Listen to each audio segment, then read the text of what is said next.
Hello guys. तो आज की वीडियो में हम लोग देखने वाले हैं दोषादी गेदी अध्याय के बारे में, जिसमें हम दोषों के भेद के बारे में, वात पित्त कफ तीनों के पांचों प्रकार के बारे में देखेंगे। उनका स्थान कहाँ पे है, उनके कार्य क्या है, ये सारी चीजें देखने वाले हैं।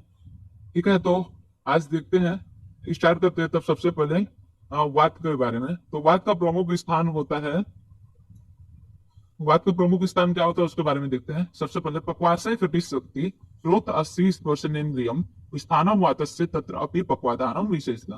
तो पक्वाशय जो मलाशय है, जिसको हम लोग लार्ज इंटेस्टाइन बोलते हैं, फिर कमर, दोनों दोनों टांगे और दोनों कान, अस्थियां तथा त्वचा, ये सब क्या है, वात के स्थान कहे गए। और इनमें से पक्वाधान अर्थात जाठरा अग्नि द्वारा पुनः पके हुए आहार का स्थान मलाशय, यह इसका क्या है, प्रमुख स्थान है। मतलब पक्वाशय को वात का प्रमुख स्थान बताया गया है। ठीक है, इसके बाद देखते हैं पित्त के प्रमुख स्थान के बारे में। तो उसमें क्या बताया गया है, नाभिर आमाशय स्वेदो लसिका रुचिरम रसः दुःखम स्पर्शनम स पित्तस्य नाभिरत्र विशिष्टम। तो नाभिर और आमाशय, स्वेद, लसिका रुधिर मतलब रक्त, रस, दृष्टि तथा त्वचा, सामान्य रूप से इसे क्या है, पित्त के स्थान बताए गए हैं। लेकिन इन सब में से पित्त का प्रमुख स्थान जो है वो नाभि को बताया गया है। तो नाभि क्या है, पित्त का प्रमुख स्थान है। इसी प्रकार से हम कफ के बारे में देखते हैं। तो पूरा कंठस्त्रिय लोम परवाण अमाशयो वर्षः एदो घ्राणम च जीवा च कफस्य सूतराम उरः।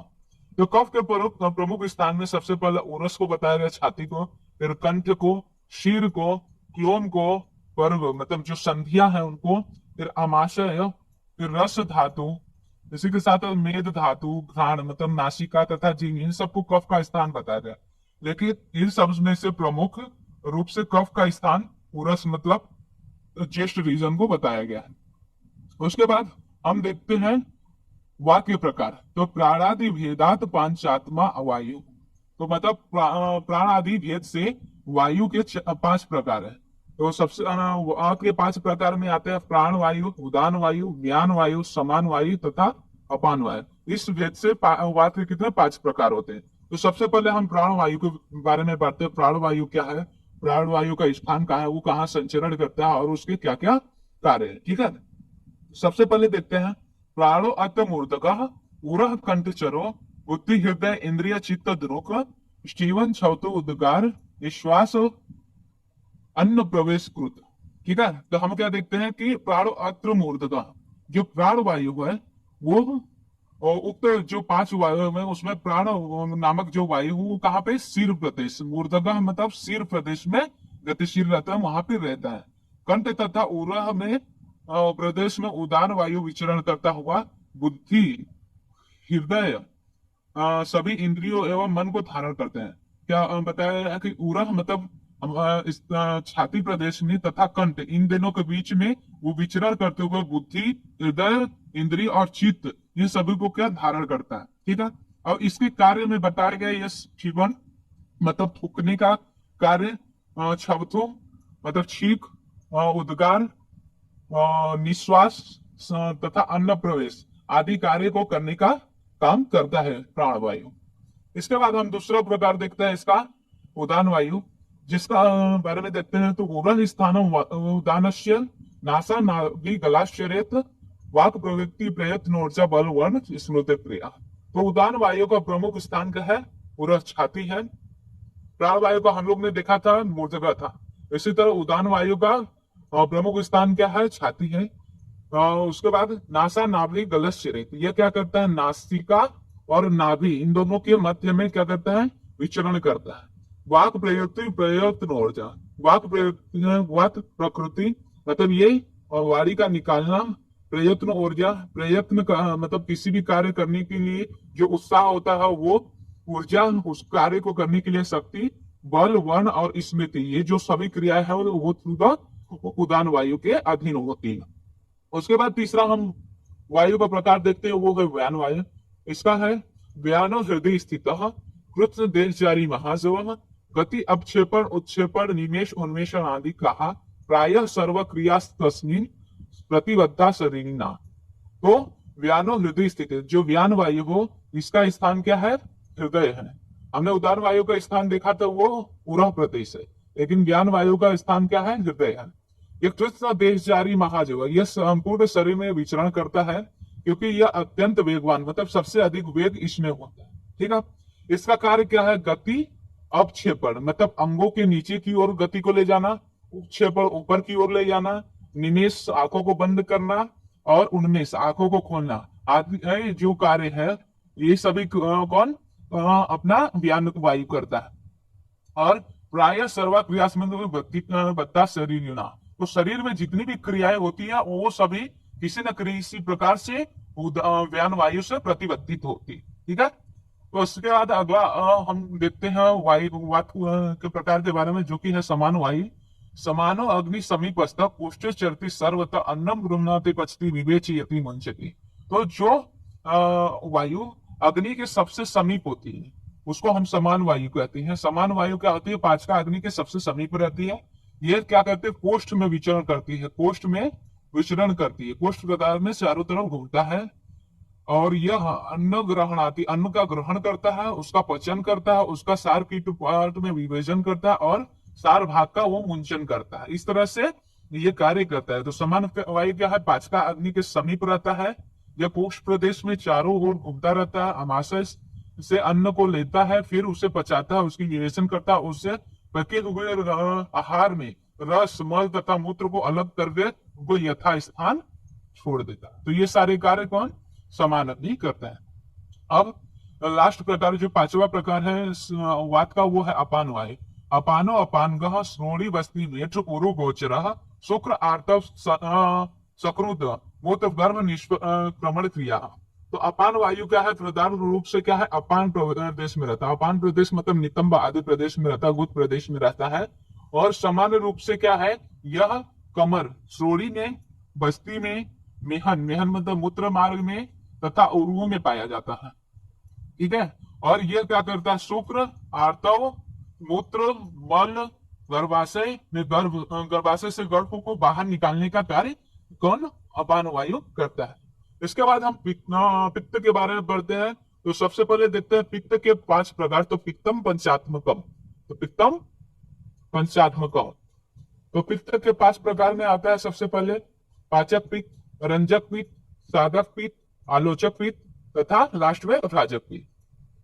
तो हम पहले पाचक पित्त के बारे में पढ़ते। तत्र पक्वा माशय मध्यगम पंचभूतात्मकत्वे यत जौक्ष गुलोदयात यत द्रवत्वम पाक आदि कर्मणा अनल सप्तितम पचति अन्नम विवचते सार पित्तो पृथक तथा तत्र स्तमेव पित्तानां शेषाणां अपि अनुग्रहम करोति बलिदानेन पाचकम नान स्मृतम।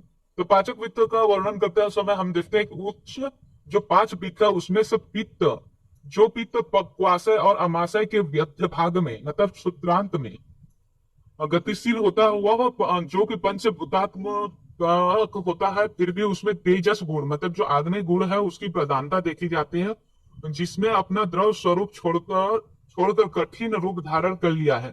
ठीक है। मतलब वो द्रव रूप में ना होकर थोड़ा कठिन रूप में आ चुका है, और पाचन आदि कर्मों को करने का कारण है जो अग्नि संज्ञा को धारण किया है, मतलब अग्नि के साथ रहता है और पाचन करता है, और जो आहार है उसको 7 कीटु भाग में अलग अलग करता है, और पित्ता नाम जो खाए हुए आहार को पचाता है तथा सार आहार को विभाजित करता है, और वह रहकर जो अन्य शेष पित्त के प्रकार है उनको क्या करता है? उन पर कृपा करता है, उनकी सहायता करता है, उसे पाचक पित्त हम कहते हैं। ठीक है। इसके बाद दूसरे पित्त के बारे में देखते हैं, वो जो भी है रंजक पित्त। तो आमाशय श्रम पित्तकम रंजितम रस रंजनाथ, जो पित्त आमाशय में रहता है। अभी हम लोग ने पाचक पित्त देखा था, वो कहाँ रहता है? आपको पक्वाशय और अमाशय के बीच शुद्रांत्र में। उसी तरह जो पाचक रंजक पित्त होता है वो अमाशय में रहता है। वह रंग रस को रंग देने का कार्य करता है, इसीलिए इसको क्या होता है? रंजक पित्त कहा जाता है।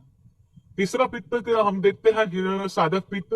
साध बुद्धि मेधा अभिमान धैर्य अभिप्रेतात् साधनात् साधकम पित्त। तो ये साधक पित्त का है, हृदय में रहता है, उसे साधक पित्त कहते हैं, क्योंकि यह क्या करता है? बुद्धि मेधा अभिमान धैर्य आदि द्वारा इच्छित पदार्थों की सिद्धि करने में मदद करता है, सिद्ध करने में मदद करता है, इसी के कारण इसको साधक पित्त कहा गया है।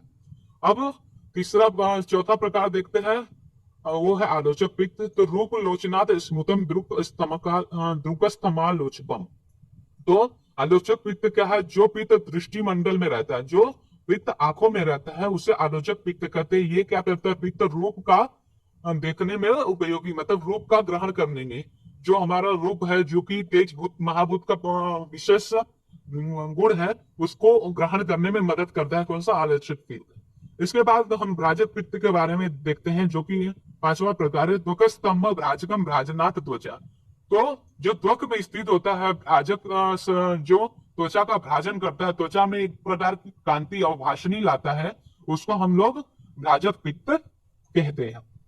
इस तरह से हम लोग ने वात के 5 प्रकार और पित्त के 5 प्रकार देखे। अब हम देखते हैं श्लेष्मा मतलब कफ के 5 प्रकार के बारे में। तो श्लेष्मा तो पंचदा। श्लेष्मा क्या है? 5 प्रकार के होते हैं।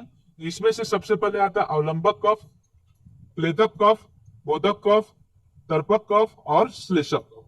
तो सबसे पहले अवलंबक कफ के बारे में पढ़ते हैं।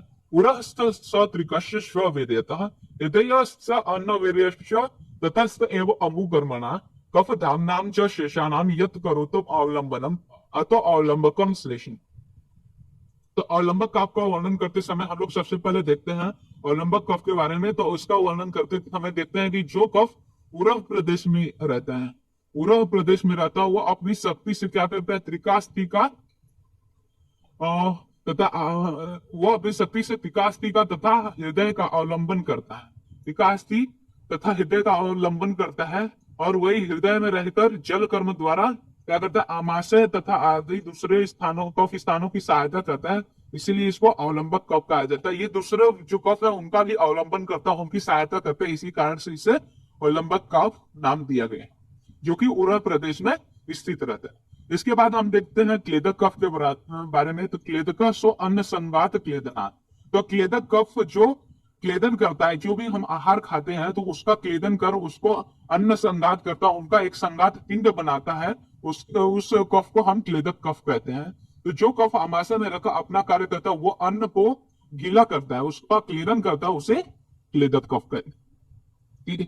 तीसरा प्रकार हम लोग ने देखा था बोधक कफ। तो रस बोधनाथ बोध को रसना था। तो जो कफ रसना में मतलब अपनी जीवा में स्थित रहता है, तथा और रस जो भी आहार ग्रहण करते हैं उसका रस ज्ञान करने में हमारी मदद करता है। उसका जो भी मधुर रस, कटु रस, आम्ल रस, जो भी रस है उसका जो बोध कराता है, उस कफ को हम बोधक कफ कहते हैं। इसके बाद हम देखते हैं तर्पक कफ के बारे में। तो तर्पक कफ का वर्णन करते समय हम देखते हैं कि सीरा संस्थो अच तर्पणात् तर्पक।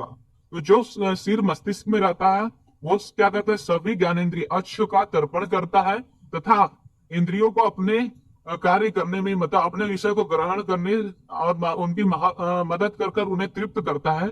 उसी को हम क्या कहते हैं? तर्पक कफ कहते हैं।